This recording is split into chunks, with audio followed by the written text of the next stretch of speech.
Welcome back to Gangs All Here, our New York Jets podcast from the New York Post. Those highlights you heard courtesy of CBS. I'm Jake Brown. Brian Costello, my co-host, will join me in just a second. It's a happy victory Monday edition of Gangs All Here. Subscribe wherever you get podcasts and watch us on the New York Post Sports YouTube page and follow me on Twitter at Jake Brown Radio. Well, how do you like that for winning an off-season, Sean Payton? The storyline was set. Nathaniel Hacket was going to return to the place where he was fired before the season even ended last year. A place where he struggled with clock management, where he was not a great head coach, where Sean Payton talked smack all over him back in July in that story where he said, we're going to do the opposite of what they did. One of the worst coaching jobs ever. Well, take that, Sean Payton. The Jets go into Denver and win 31-21. They pick up their second win of the season. They improve to 2-3 before the Eagles, the 5-0 Eagles, will come to MetLife, and then the bye week. We said on this show, you have to win this game. It is a must win. And in the first half, the Jets didn't look like a team that wanted to win this game. It was ugly. It was sloppy. They did score in the first quarter for the first time this season, but they struggled to get the ball in the end zone. It was 2 field goals, a safety. Couldn't get a final field goal in the final seconds there. And some poor clock management we'll talk about. But you have to come away from this game with positivity. Breece freaking Hall. We have repeatedly said, feed the Breece. Breece the beast. Because you give him the ball, you don't know what can happen. There's going to be an explosive play. And boy, was there. On October 23rd, 2022, the Jets went to Denver, and they improved to 5-2. They picked up their 5th win with a 16-9 win. And Breece Hall had an explosive 62-yard touchdown run. Almost 1 year later, on October 8th, 2023, Breece the Beast does it again. A 72-yard rushing touchdown, but this time stayed in the game. Last year, the unfortunate torn ACL, out for the season. He's worked his way back, and he is all the way back, and he's all the way turned up. 22 runs, 177 yards, including that 72-yard rushing touchdown, 3 catches, 17 yards receiving, 189 total yards for Breece freaking Hall. And it's the Breece show. And that run was a thing of beauty, and he was a thing of beauty, to the point where there was one drive where the Jets got in the red zone. They ran 8 straight times. What a day for Breece Hall. And man, was it fun to watch him dominate the ground game. And it helped everyone else around him. Listen, Zach Wilson played fairly well today. He had a good game. I hated the sense of urgency going, the stupid throw to Uzama in the final seconds of the first half, and he couldn't get back to the line, and you went into half thinking, oh my God, are they really going to lose this game? But man, he had a great second half. And, the interception, I'm not going to put on him. That was a 50-50 ball. Surtain made a great play. Garrett could have had that. It wasn't a terrible throw. But 19 for 26, 199 yards.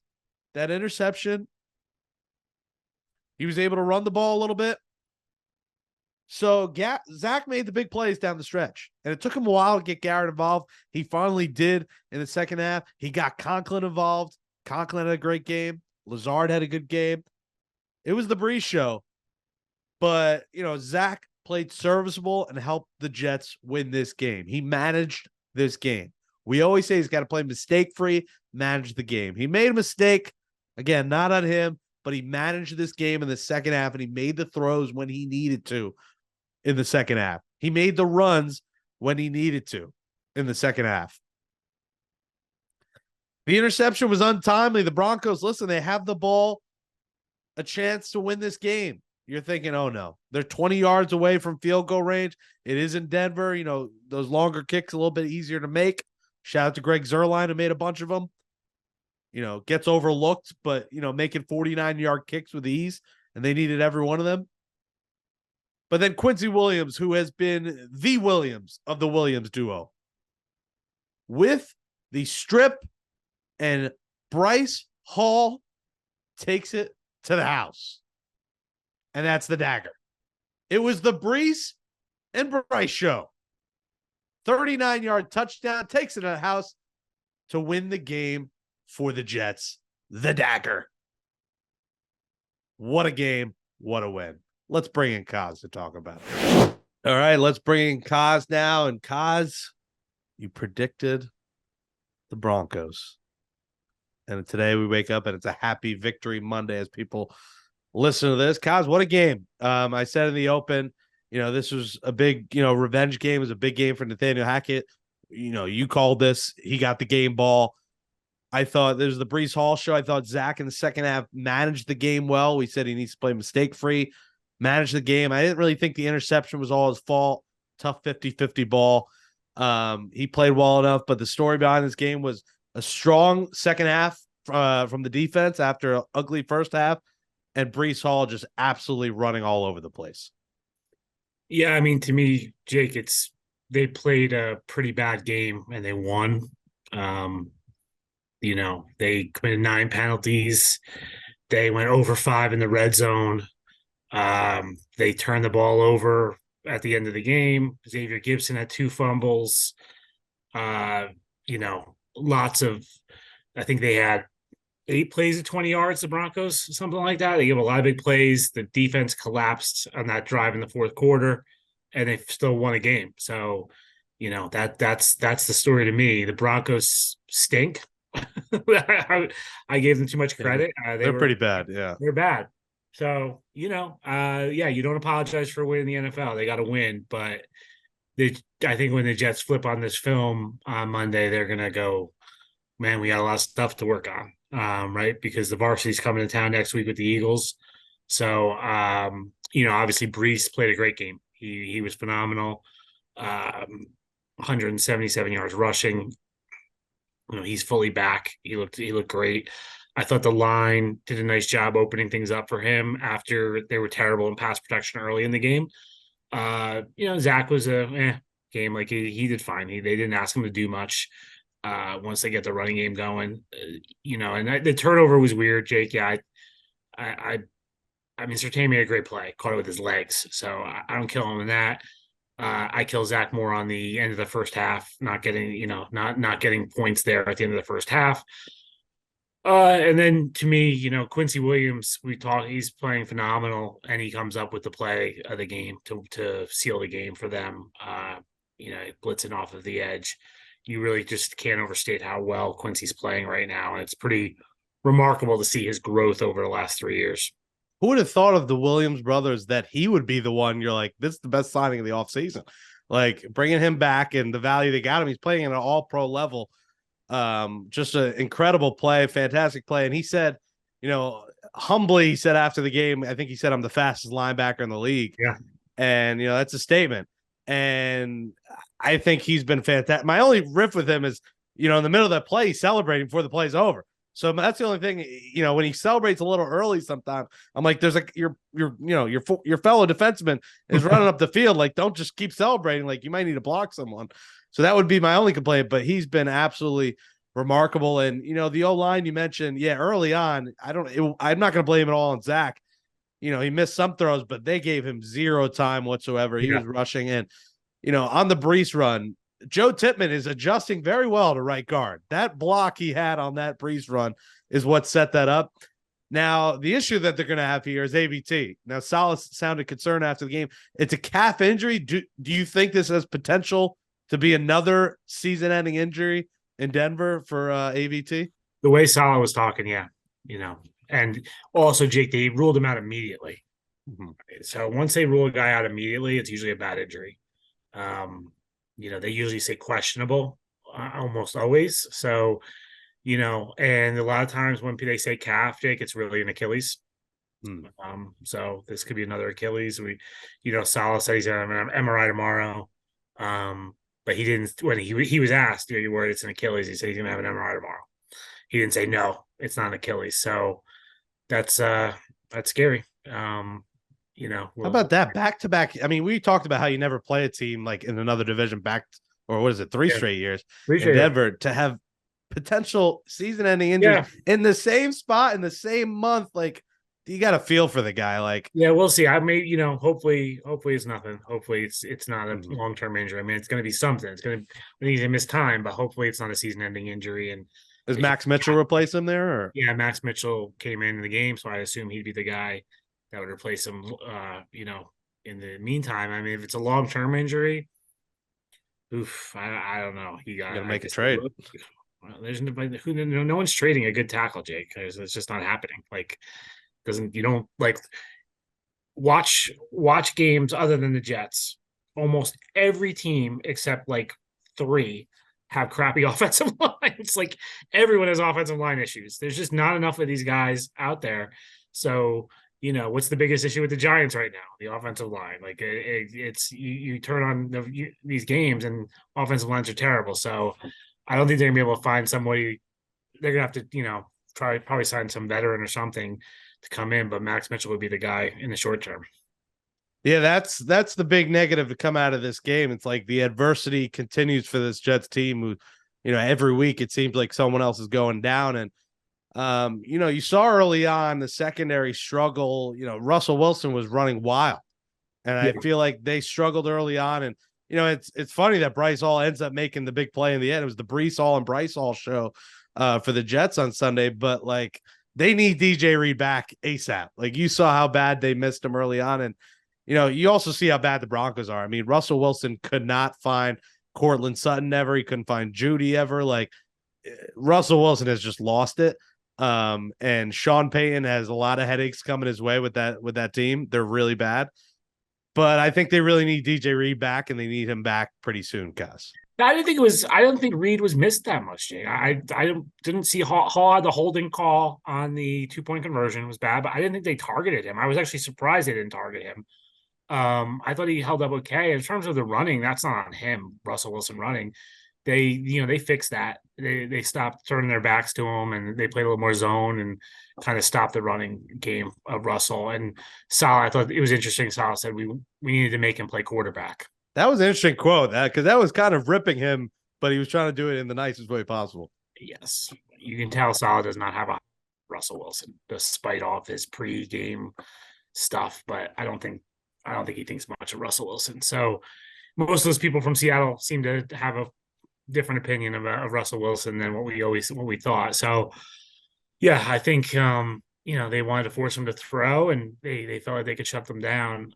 So yeah, I mean, Reed in the long term, you need him back, but I didn't think it was bad. I don't think they really missed him on Sunday because the Broncos offense just couldn't do anything.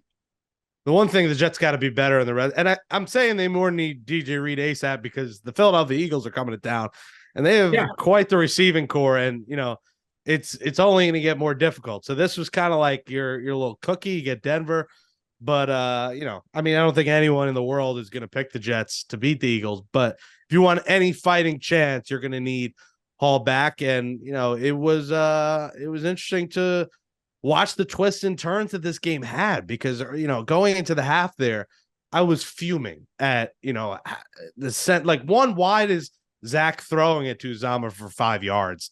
I mean that play. I mean the yards meant nothing. The bad play. Then no sense of urgency. I mean I think it took a little while for them to set the ball up, which hurt. But I think Zach was like taking too long, looking left, right. I know he's going to make sure they're set, but you'd almost rather the chance there's a penalty versus him taking a sweet old time. I didn't think they were going to lose the game when that happened, Kaz, but you go into the half with that happening. That was brutal. Yeah, it was bad. I mean, Zach has to know better than to throw that ball. He said after he admitted it. He said, he saw Uzama open, thought maybe he could make a play to score a touchdown, but that wasn't happening. You got to throw it either in the end zone or out of bounds. There, those are your two options with that much time on the clock. So that was a bad one. Jake, too, you were mentioning the Reed thing. I just thought of this too. I thought some of Sean Payton's play calling was atrocious. Like terrible. Yeah. They get in the red zone, they're moving the ball really well, and he calls like it's a Jake Brown special. He calls like an end around to Jerry Jeudy when they're moving the ball, just doing what they're doing. That kid McLaughlin was running all over them early on in the game. It's very strange. And then Sauce exited the game for a little while. And they have Craig James in at cornerback. So you have Craig James on one side, and I'm gonna guess you don't even know who Craig James is, right? No relation to LeBron James, I don't think. No. Or the SMU Craig James, the old running back. He's in the game, and how do you not see that? Like when you see Sauce walk the field, and they have spotters up in the booth, you're like, holy crap, Sauce is walking off. Like, oh my God, what's going on? And if you're the Broncos, you got to go, hey Russ, Sauce is out. Throw to the guy who came in for him, whoever he is, just throw. They run a double reverse that ends up in a fumble at midfield. Like, holy crap. The play calling was bad. I couldn't believe he called that play. Yeah, I'm fine with the trickery for other teams when it goes wrong like that. Like, give it to me every week. I'll take that. Yeah, that was weird. Jets turning over, and listen, there were a lot of mistakes from the Jets too. Like Gibson, I mean, he got lucky on a few, but like he had a couple muff punts. Yeah. And 9 penalties, Jake. They early on they're killing themselves with penalties. So many penalties. Like the first 3 drives, penalties put them in 3rd and long situations. Like they got to watch that. And then they had 12 men on the field on defense. They had on the scoring drive. How do you not call a timeout there on the 12 men on the field? I thought that was odd too. Yeah, because you could see there was confusion. Like you could see guys were running in and out, and then roughing the passer on the drive that they scored on Bryce Huff. Then 2-point conversion. They stop it, and Bryce gets called for holding. So some bad penalties in this game on them. Yeah, but in the end, they won, and they won for Hackett. And you saw that, in the post game, in the speech from Saleh. You saw Aaron Rodgers. But I don't know if it was a mistake typing, but he said W #Hackett Hart, and then a hashtag after that. I think it might have just been a typo. Listen, Aaron is. He might be on some psychedelics there in his rehab. I don't know. Maybe he's trying to type with his toes as part of his rehab. It might be. Listen, he's getting his toes stronger for that December return. Right. I mean, I'm starting to think he actually is going to come back, as the weeks start to go by, but we'll see. But how, this is big for Hackett, I think. And I think this is kind of, a win for him that, maybe rallies the troops. I'm not saying they're going to beat the Eagles, but maybe I don't think it does anything beyond this week, Jake. I mean, I think it's a nice little story this week. And anytime a guy goes back to where he was fired, it's a big deal. And then you throw the Sean Payton comments on top of that. I thought the Jets social media team, they were aggressive. Huh? That was interesting. Yeah. He had that tweet. I forget. I think his name is Perry. Yeah. He said I think he's had that fired up for months. Yes.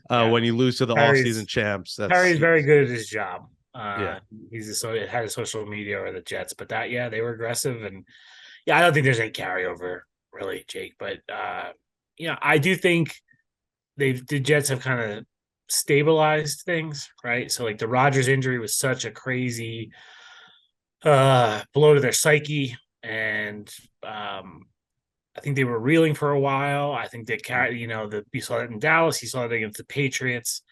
I think the last 2 weeks they've sort of stabilized things, and they realize there's life after Aaron, and they can figure this thing out. Yeah, and listen, I'm not going to eat crow because they played the Broncos and he wasn't perfect, but Zach was serviceable. Now, I want to see it keep going. He didn't have the greatest game, but he was solid. What you wanted off the Chiefs game, right? Like the Chiefs, he turned the corner, everything, the light went on. There was issues today against the Broncos, but. Yeah. The thing is, Jake, is this wasn't the test. When Breece runs for 177 yards, they don't need Zach to do much. It's maybe it's the Eagles. I don't know. Some team is going to be able to stop Breece, right? They're going to load up and stop. And that's going to be the formula now is load up, stop Breece, and Zach's going to have to beat them and open things up, because they're going to stack the box. And the Eagles obviously have a very good defensive line, and they could be the ones that do that.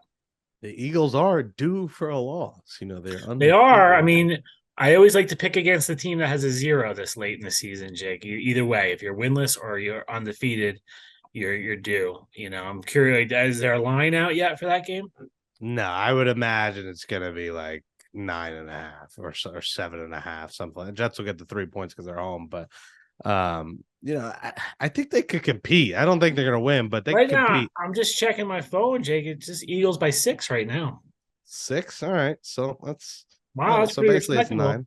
Yeah. The Bills are 14.5 point favorites over the Giants. Yeah, that Giant game looks a lot better now in a few weeks because who knows who the quarterback's going to be? Who knows what's going to be going on there? If you're looking for trade chips, if they got anyone like who they're looking to dump off, I don't know if there's anyone that anyone wants in the Giants, but I think they might be sellers come trade deadline. So that game, it's a Giant home game when they face a couple weeks. That's another one I'll just say must win. Maybe the Giants would trade Evan Neal to the Jets. No, I'd rather take the my local, McDonald burger flipper over Evan Neal. Have you ever flipped a hot dog, Jake? No. I mean, I'm not a great cook, so I probably have on my Foreman I used to use, but haven't done. I've done more spinning than flipping of the hot dogs. But listen, we said they need to win. They did win. They got the job done despite a very ugly first half. Shout out to Greg Zuerlein. I said in the open, doesn't get enough respect. He makes 49 yarders like they're a walk in the park. Yeah, and I mean, for what Jets have been through since Nick Folk, like all these kickers that have come through here over the last 5 years or whatever it's been. Yeah, I mean he's now consistent. You count on him, and Morstead's punting pretty well. Like it's huge. They've stabilized the kicking game. I think Jake, like to the win we talked about. Like if they lost this game, over, you're done. So this keeps the season alive. There's still hope after the bye. Even if they lose to the Eagles as expected, 2-4, but then you've got a bunch of teams that are beatable after the bye. Yeah. The funny thing is that they beat the Eagles. I mean, Jets fans are going to be going bananas going to the bye. They're going to be salivating for more football. It's not going to happen. But listen, you never, in any given Sunday in the NFL, you just never know. But beat the Chiefs. Yeah, listen, the game matters, and that's what's important. This podcast could have been over if they lose this game. So while my issue is the first half, a lot of points of this game out-coached by a team that doesn't have great coaching. So you're going to go up. How do you think they were out-coached? I thought in the first half, just the mistakes, the time management, the penalties, not calling the timeout on the 12 men on the field. Like there were just moments. The end of the half wasn't on the coaches. That was on Zach. They in the last minute of the first half, they struggle, period, with time. They've had issues. The last week with the 4th and 1, like with the timeout usage, they're solid. It's not solid strength. And you brought that up, that's not his thing, but they got to get better at that because when they play legit teams here coming up, because we say the schedule eases up, but listen, they still have to play the Chargers. The Raiders aren't, terrible. Twice versus Miami, who is just, again, I mean, I know you're playing the Giants, but God, a chain. I mean, this kid is incredible. Like they have some tough game. The Falcons aren't, and listen, the Texans, who we thought that was a shoo-in coming up on the schedule, they look like a legit good young team. So there's no but those are games. Those are games. Like the Falcons and Texans are games the Jets can win. I look at the Eagles, at the Bills, and the 2 Dolphins games. Those are all problematic. Right, those 4 are tough. But that takes you to 7. Right, that would take you to 7 losses. If you lost all 4, and they probably won't lose all 4, they might get one against the Dolphins, or the Bills might not have any players left on defense when the Jets play them. So, yeah, and then they're going to lose a game that you don't see coming, right? And then these toss-up games like Raiders and Falcons and Texans and Commanders and Browns and Patriots, they got to win a good share of those. Yeah, the Patriots get shut out. I mean, they are in shambles right now. 1-4, Jets now out of last place. And it just pisses me off still that the Jets lost that game to the Patriots. Because you look at the Patriots now, they look atrocious. Mac Jones sucks. And I think if you move that game, right, if they play the Patriots now, like I said, I think things are kind of stabilized. They should beat the Patriots. I think they were still in the post Rodgers haze there, struggling, and they hadn't fully adjusted the offense to Zach. So I think they'd be a different story now. And I think these next few weeks are fascinating too, because especially with AVT out, and we'll see the extent of the injury. The trade deadline comes up on Halloween. Like they'll have the Eagles, the bye, and then the Giants, and the deadline's right around there. Like they gotta be looking. They gotta be looking for an offensive lineman. I think you got to be maybe considering a cornerback, a receiver, all those positions. I think you got to, keep an eye out to one of these teams that are, 1-5, 1-6, 0-6, whatever it may be. you're going to have to make a move here. If you're serious about maybe making the playoffs, I think the Jets need a few more bodies because they're dropping, and that's in the NFL. Injuries every week. They're going to need offensive line help. I think. Yeah, so. It's hard. I mean, offensive line, that's hard to find. The other on the flip side, Jake, two guys who were inactive today, Carl Lawson and McCole Hardman. I think Joe Douglas has to be burning up the phone and seeing if anyone wants to take them off their hands. Jets would have to eat some money, but these are two Hardman guys. Never got a shot. They don't have a role with his team. Well, I mean, clearly the coaches don't like him. I mean, it's pretty obvious, right? So coaches don't like him, so they should move on. Gibson has passed him on the depth chart as the kind of gadget guy. We didn't really see it today, but against the Chiefs, they ran it a couple times. So yeah, I think they got to try to trade those guys if they can. I wonder if there's going to be a story on Hardman because it just seems so. I get if guys they don't like him, but like if you got talent, you got talent. Maybe he just doesn't have it anymore. Maybe he was a product of the Chiefs offense in the past, but very fascinating to see. Yeah. Lawson, how disgruntled he's going to be. I mean, a healthy scratch. I mean, a guy who you were expected to maybe be one of the Jets sack leaders is not even active. So paid him $9 million. Yeah. $13 million for those two and nothing. And they're watching, like they contributed as much as you and I did today. Yeah. Yeah, I contributed from my couch. This was an electric game to watch. Just ugliness. Was it electric? I mean, it was just so sloppy to me. It was sloppy, but electric because you're like, oh, and then you're like, oh, and it's just there's a rocky roller coaster of a ride. And it's so good to see Breece back too. I watched the one Jets drive. They did a good special last week on his comeback and the journey, and he looks as fast as ever, as good as ever. So. Prayers that he stays on the field because he is the Jets offense. You saw that, and 177 from him, and it took till the final drive for them to close that game. So you're going to need more from Zach. Garrett's got to get involved earlier. He didn't get his first catch in the second quarter. Like Garrett's got to get involved. We've said that. Get it to Breece, get it to Garrett. So Jets, that's the one thing they got to do a better job getting Garrett early. But hey, they did score in the first quarter for the first time. Drop early, so he dropped it. But even, a short, simple screen, a short slant, something, get him the ball a few times early in that first quarter. But they did score for the first time in the first quarter. So that was a good sign of finally, you're allowed to score in the first. And they did. Well, good stuff from the Jets. They're 2-3. Coming up next is the Eagles. We'll preview that game on Thursday's podcast. And we'll close this episode of Gangs All Here next. All righty. Guys, it's doom and gloom sometimes, but he does keep it real. He keeps it level-headed. They did beat the freaking Broncos, who are just a garbage team. But shout out to Perry. Shout out to the Jets social media staff. They had the tweets ready. That one blew up of the picture of Kevin James and the Broncos visor, from that whatever that Netflix movie was called, playing Sean Payton. And, Sean Payton is a terrible coaching job. The Jets, I thought, did not have the best coaching week, but the Broncos were even worse. So no DJ Reed, Russell Wilson still had nothing. They had terrible play calling. So the Jets, they won a game they should, and that's good. I want to see them, make it interesting versus the Eagles. I think it'll be a good sign if they keep it close, even if they lose, going to the bye with some, you hate to say these moral victories, but the Eagles are just so freaking good that you keep it close, maybe lose by a field goal or a touchdown. That could be a moral victory going to the bye. And then you got to beat the Giants. That game that's not a toss-up. That's a game you have to win. The Giants look like they're in shambles. And then the Chargers game is really going to be the interesting one. Monday Night Football, like if you could escape with a win in that, and we're looking far ahead here, but you get to 4-4, it's a different story. But the key is stay healthy. Breece, stay on the field. And, Joe Douglas, start dialing. If AVT's out now, I know it's hard to find someone, but like see who's out there, see what you can do, see a disgruntled lineman, see a team that's out of it. You give up a second round pick for a good right tackle. You got to get somebody because you can't lay down flat here and hope that, not saying Max Mitchell can't get the job done. I'm sure he can, but you're going to need depth. You're seeing guys. I mean, even Mekhi Becton got hurt in this game, came back in.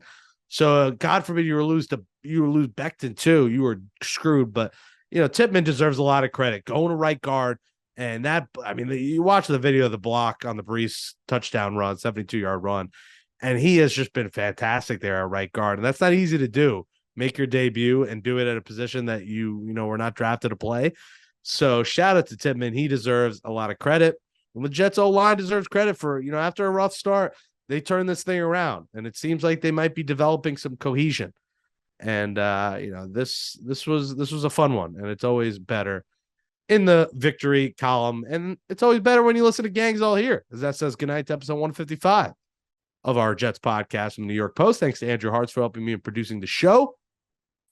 Catch up on all old episodes by subscribing on Apple Podcasts, Spotify, Google, Amazon, wherever you get podcasts. Give us a 5-star rating on Apple. Give us a 5-star rating on Spotify. Write in a positive review on Apple Podcasts. And subscribe to the New York Post Sports YouTube page. Watch full uncut episodes there. Go to that Gangs All Here playlist. Give us a thumbs up below. Comment below. What are you feeling right now? Are you feeling good? Are you nervous? AVT's out. Let me know your thoughts and tweet me at Jake Brown Radio on this Happy Victory Monday edition. For Brian Costello, I'm Jake Brown. We'll be back Thursday morning with a new episode as we look ahead to Jets Eagles, the defending NFC champions. It's going to be a lot of Eagle fans at MetLife Stadium. That is going to be a goodie on Sunday. Thanks, everybody, for listening to Gangs All Here, and have yourselves a happy Victory Monday. And on Tuesday, I'll say a happy birthday shout out to my brother Ben as well. Thanks for listening, everybody, to Gangs All Here. Ta-ta.